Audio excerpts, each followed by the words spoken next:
안녕하세요. 오늘은 여러분들과 실제로 번역을 같이 한번 해볼 건데요. 제가 번역사로 일을 하면서 알게 된 주요 스킬이나 포인트들을 좀 알려드릴 거고요. 짧은 이메일 내용이라서 이메일 관련 표현들도 함께 알려드리도록 하겠습니다. 그렇다면 번역은 어떤 것을 하는 걸까요? 번역은 바로 의도를 옮기는 것입니다. 글은 맥락과 상황이 존재하고 그 맥락 앞뒤 상황을 잘 이해하고 있어야만 글쓴이가 어떤 생각을 하면서 이 말을 하고 있는지를 잘 파악할 수가 있어요. 그래서 번역가는 그 한 문장 한 문장만을 보는 게 아니라 앞에 나왔던 그런 글의 흐름 전체를 읽을 줄 알아야 된다. 이렇게 보시면 되는데요. 요즘에 기계 번역도 잘 나오고는 있지만 글이나 말 같은 경우는 상황이 다 다르고 복잡하기 때문에 앞뒤 상황을 잘 점검해 가면서 적용을 하실 필요가 있습니다. 네, 번역가들이 또 중요하게 생각하는 요소가 있는데요. 바로 상품성입니다. 상품성은 영어 글 자체의 품질이 높아야 된다는 것인데요. 그러면 어떻게 높일 수가 있을까요? 일단 동사 사용도 좀 다양해야겠고요. 그리고 구조 자체도 영어스럽게 잘 다양하게 나올 수 있어야 되겠고, 명사, 형용사도 강조가 많이 되어야 됩니다. 한국어에 비해서. 그리고 관용적인 표현들도 잘 사용을 하면서 영어적인 퀄리티를 많이 높여주시면 좋은데요. 즉, 한국어를 따라가려고만 하지 마시고, 영어 자체를 어떻게 하면 품질을 높일 수 있을까를 고려해 보시면 좋을 것 같습니다. 네, 그러면 실제로 번역을 한번 해보겠습니다. 이 내용을 영어로 한번 바꿔볼 건데요. 직역으로 일단 먼저 가보겠습니다. Thank you for taking the time last week. And as you said, I'm attaching an overview and instructions for AA's placement services. 이 문장을 만약에 번역가가 번역을 했다면 I appreciate you are taking time to talk with me last week. As we discussed, attached is some information and an outline of AA's placement services. 크게 차이점이 있다면 세 가지가 있을 것 같은데요. Thank you라고 하는 시작의 부분에서 I appreciate your taking time 이런 식으로 좀 바뀌었죠. appreciate은 특히 thank you보다는 좀 더 세련되고 공식적인 느낌의 동사라고 보시면 되겠습니다. 이메일상에서 많이 쓰고요. 근데 얘도 많이 쓰죠. 그래서 둘 다 의미적으로는 큰 차이는 없어요. 그런데 뒤에 나오는 이 부분이 굉장히 중요한데요. appreciate 다음에는 어떤 구조가 나오냐면 너의 시간냄이라고 하는 소유격 처리를 하고 있어요. 여기서는 for ing를 썼죠. 그런데 여기는 소유격을 쓰고 있습니다. 이게 굉장히 큰 차이라고 보시면 되겠고요. 어떤 분들은 대절을 쓰셔서 풀어주시는 분들이 계시는데 이렇게는 잘 쓰지는 않는 패턴입니다.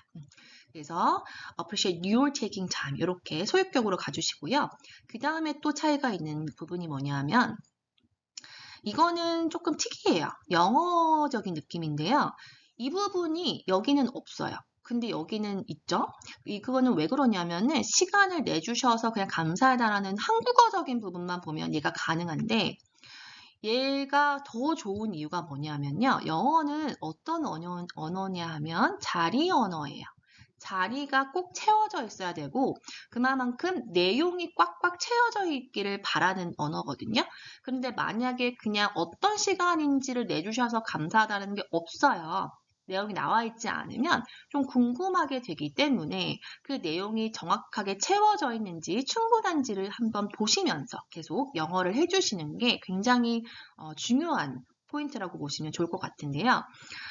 그래서 뭐 to visit us 뭐 이런 식으로 없더라도 채워주셔야 되는 게 포인트입니다. 자, 이런 거는 영어 번역을 하거나 아니면은 그냥 실제로 영어를 하실 때 진짜 많이 신경을 쓰셔야 되는 부분 중에 하나라고 생각을 합니다. 자, 그 다음에 또 차이가 있는 부분이 말씀하신 대로 해서 say라는 동사를 썼는데 여기서는 discuss를 썼어요. discuss는 say보다 좀 더 포멀한 느낌의 동사이죠.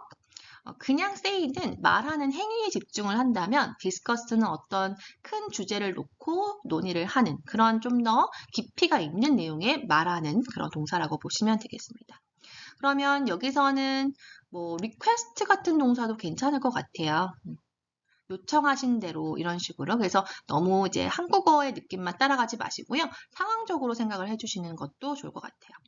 자, 그 다음에 첨부하다라는 동사에서 I'm attaching 동사를 썼는데요. 너무 잘 쓰는 패턴 중에 하나예요. 하지만 외국 사람들이 또 잘 쓰는 패턴이 attach this some 이란 식으로 attach를 이제 앞쪽으로 두고 먼저 시작하는 경우도 굉장히 많다라는 거. 자, 그래서 다시 정리를 하면 동사적인 느낌을 공식적인 동사들로 좀 더 바꿔주시는 것이 굉장히 또 번역하실 때 좋은 팁이라고 보시면 좋을 것 같아요. 문장을 보겠습니다. 이 문장은 조금 긴 문장인데요. 직역을 한번 해볼게요. AA is the world's largest leader in human resource consulting, and we have more than 30 domestic and 40 overseas offices. 자, 이 문장을 번역을 했다면 With an extensive network of over 30 domestic and 40 international offices, AA is the largest and leading provider of human resource consulting services in the world. 자, 큰 차이가 있다면 이 부분일 것 같아요. 이제 with로 시작했다라는 거죠. 자, 이때 with는 언제 쓰냐면요. with는 추가 설명일 때 많이 씁니다. 자, 이 전체적으로 원문에서 이렇게 로써 이렇게 연결되고 있죠. 1번의 내용과 뒤에 나오는 2번의 내용이 추가적인 느낌으로 연결되고 있습니다. 그래서 직역에서도 and로 엮여져 있죠. 그런데 and를 쓰시게 되면은 약간 좀 어떤 느낌이 나오냐면 주어 동사가 또 필요한 현상이 나타나기 때문에 좀 한국식의 영어가 될 수밖에 없어요. 좀 늘어지면서 길어지고 있죠. 그런데 이 주어 동사를 쓰지 않아도 되는 느낌이 바로 with절로 연결하는 느낌. 그래서 with an extensive 이런 식으로 시작하게 되면은 굳이 주어 동사를 쓰지 않고 바로 주어 동사가 뒤쪽에 하나만 나오게 되는 그런 아주 영어적인 느낌으로 쓰실 수가 있고요. 이거는 추가 설명이기 때문에 with절을 뒤쪽에다가 붙이셔도 상관은 없습니다. 그래서 with를 좀 적극적으로 많이 활용해 보셨으면 좋을 것 같고요.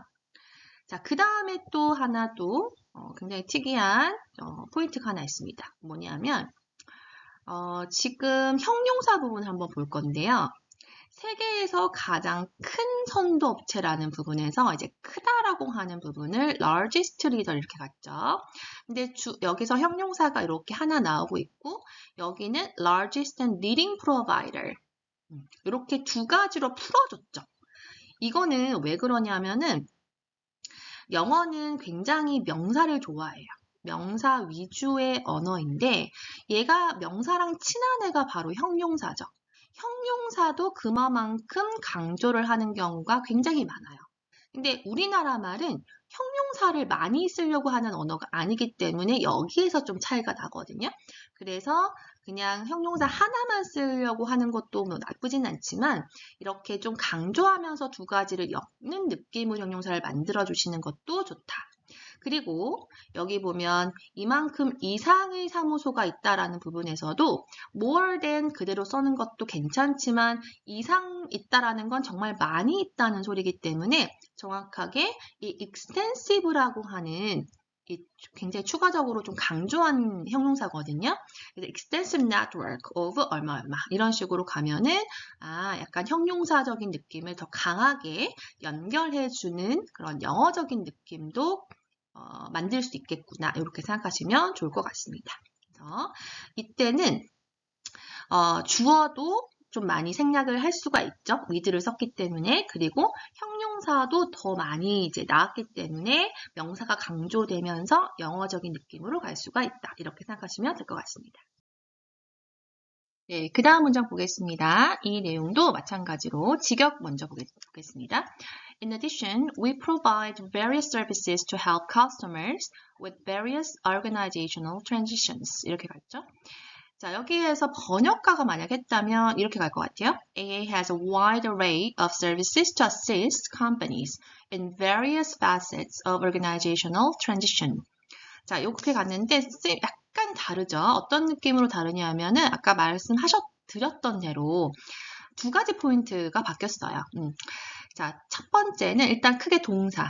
꼭 기억해 주셔야 돼요. 자, help도 너무 많이 좋아하고 영어에서 많이 쓰는 동사인데 비즈니스나 좀 더 좀 공식적인 느낌을 주시려면 help보다는 assist 쪽으로 가시는 것을 좀 더 추천드립니다. 크게 다르지 않습니다. 너무너무 많이, 둘 다 많이 쓰는 동사이기 때문에 조금 더 쓰려면 공식적인 느낌의 assist를 쓰시는 것을 좀 더 추천을 드리고요.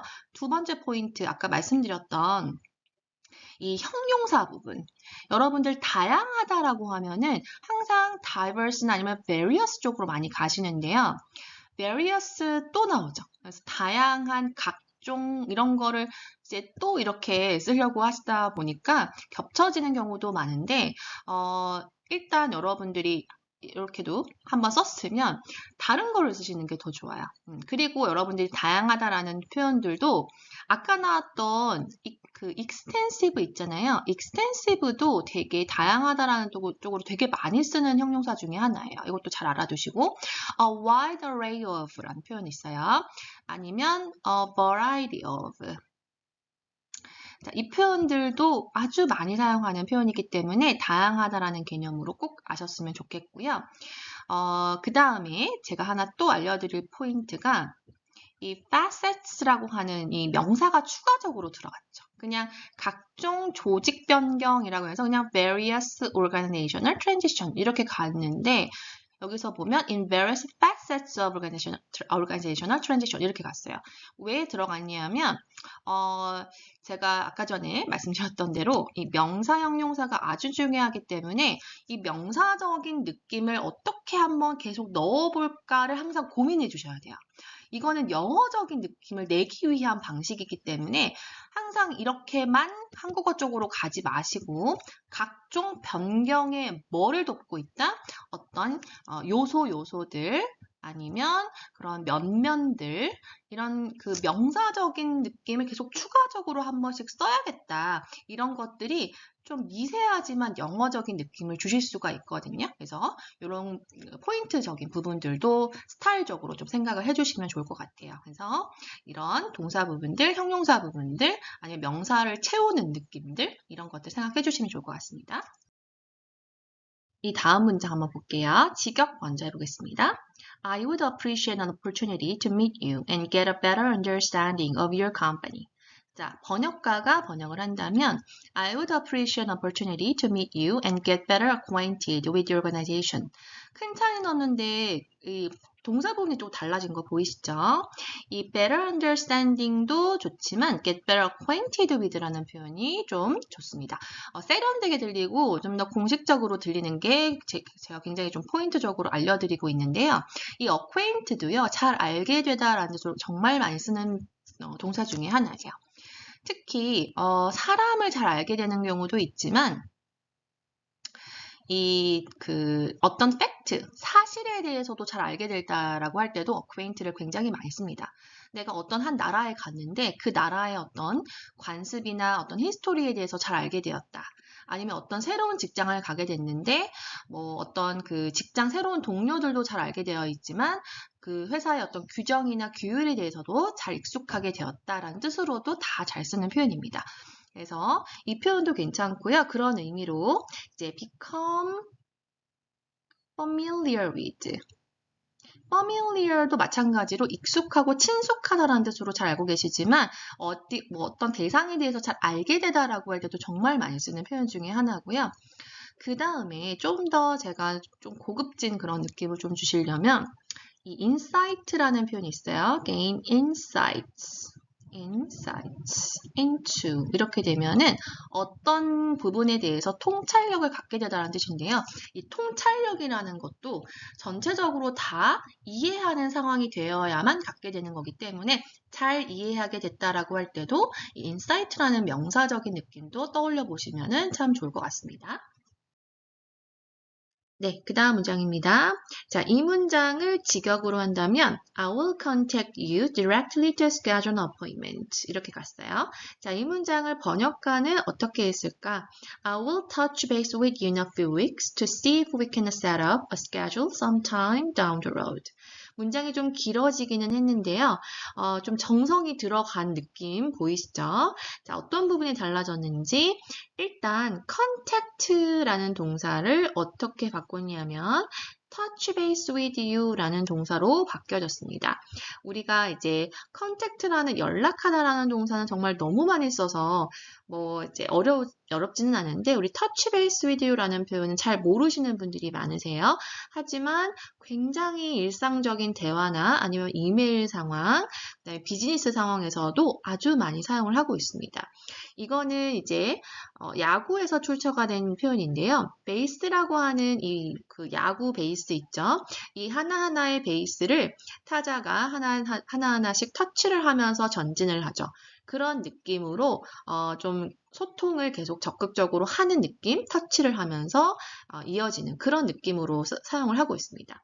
그래서 비즈니스 상황에서 이 내용을 적용을 해보면 내가 어떤 그런 피드백, 그래서 고객들이 어떤 피드백을 갖고 있는지, 그 다음에 고객들에게 그 피드백을 계속 전달을 받는 상황인 거죠. 그런 상황에서 touch base with you라고 하게 되면은 계속 적극적으로 고객들과의 그런 피드백의 어떤 그 의견을 적극적으로 소통하는 그런 느낌으로 사용을 하고요. 그 다음에 어떤 회의, 미팅에서 미팅을 하고 나서 이 부분에 대해서는 동료들과 적극적으로 조율해 나가는 느낌으로 소통하는 그런 의미로도 사용을 하고 있습니다. 아니면은 뭐 미팅이 끝나고 난 다음에 어떤 질문이 있는 상황에 대해서 적극적으로 대답을 해주는 그런 상황에서도 이 표현을 사용을 해보실 수가 있겠죠. 자, 그 다음에 이 schedule이라고 하는 표현 있죠. 이 schedule도 동사로 쓰는 느낌도 괜찮지만 여기 보시게 되면은 set up a schedule이라고 해가지고요. 이 명사형으로 스케줄이 바뀌었어요. 대신에 set up이라고 하는 동사가 다시 나타났는데 우리가 하나의 동사를 쓰는 것하고 동사와 어떤 명사의 조합, 동사와 명사의 조합을 쓰는 것, 이 동사 하나만 쓰는 것 이 차이가 조금 있어요. 왜냐하면 영어는 명사가 굉장히 중요한 언어라고 했기 때문에 너무 동사 하나만 달랑 쓰는 것보다는 동사와 명사의 조합으로서 명사를 좀 더 넣어주는 그런 표현으로 사용을 해주시는 게 좀 더 포멀하게 들리기도 하고요. 문체가 예뻐 보일 수가 있습니다. 그래서 스타일적으로 여러분들이 이 동사와 명사와의 조합을 계속 암기를 하시면서 공부를 해주시면 좋을 것 같아요. 그리고 재미있는 게 여기 부분에서 이 직접 연락하다라고 할 때 directly가 없어졌죠. 여기는 있는데 여기는 directly가 없어요. 이 번역사의 번역에는. 여기는 directly가 왜 어색하냐 하면은 한국어는 직접 연락하는 게 되게 많이 사용하는 패턴이죠. 아니면 직접 방문하여 이런 식으로도 많이 쓰죠. 그런데 영어에서는 directly contact 아니면 directly visit 이런 식으로는 잘 안 쓰거든요. 그래서 이거는 한국어적인 느낌이기 때문에 directly는 굳이 안 쓰는 것이 더 자연스럽다고 보시면 되겠습니다. 자, 그리고 표현 하나 알려드릴 게 있는데요. 이 표현 down the road라는 표현이 있습니다. 이거는 그 길 아래라는 뜻이죠. 그런데 이거는 나중에 추후에라는 뜻으로 굉장히 자주 사용할 수 있는 표현입니다. In the near future과 같은 그런 느낌으로 앞으로, 나중에, 곧 이런 식으로 아주 잘 사용을 하고 있죠. 자, 그래서 동사 부분, 그 다음에 특히 이 동사 명사 세트 이런 것들을 잘 기억하셔서 좀 정성스러운 그런 느낌으로 영어를 좀 번역을 해주시면 좋을 것 같습니다. 마지막 문장입니다. Thank you again and hope to have a chance to meet you. 자, 번역사는 Again, thank you and I hope we have an opportunity to meet. I look forward to seeing you soon. 조금 더 길어지고 좀 정성이 더 들어간 느낌이 드는데요. 이 문장이 틀린 건 아니에요. 하지만 이 chance라고 하는 단어가 조금은 아쉽긴 합니다. 왜냐하면요. 이 opportunity를 바꾼 이유가 chance가 이제 어떤 느낌이냐면은 기회라는 뜻은 똑같은데요. 이 기회는 확률적인 기회예요. 그러니까 내가 로또에 당첨될 확률, 시험에 떨어질 확률, 내가 부자가 될 확률, 그 가능성과 그 확률의 느낌이 chance예요. 그런데 opportunity는요. 항상 좋은 느낌으로 많이 쓰죠. 좋은 어떤 목표, 내가 추구하고자 하는 그런 특정 좋은 상황, 이런 상황에서 좀 쓰기 때문에 내가 hope이라는 동사를 썼다면 chance보다는 opportunity를 쓰는 것이 더 자연스럽게 흘러가는 그런 느낌이라는 것이죠. 왜냐하면 chance는 좋지 않은 가능성이 될 수도 있기 때문에 그렇습니다. 자, 그리고요. 마지막으로 I look forward to seeing you soon 이라고 하는 이 맺음말은요. 고정된 이메일 맺음말입니다. 그렇기 때문에 만약에 이렇게까지만 쓰고 마무리를 하셨다면 한국말처럼 그러면 원어민들은 이 문장을 꼭 쓰고 이제 마무리를 할 것 같아요. 이거는 의례적으로 사용하는 패턴이 있기 때문에 넣어준 거라고 보시면 되겠습니다.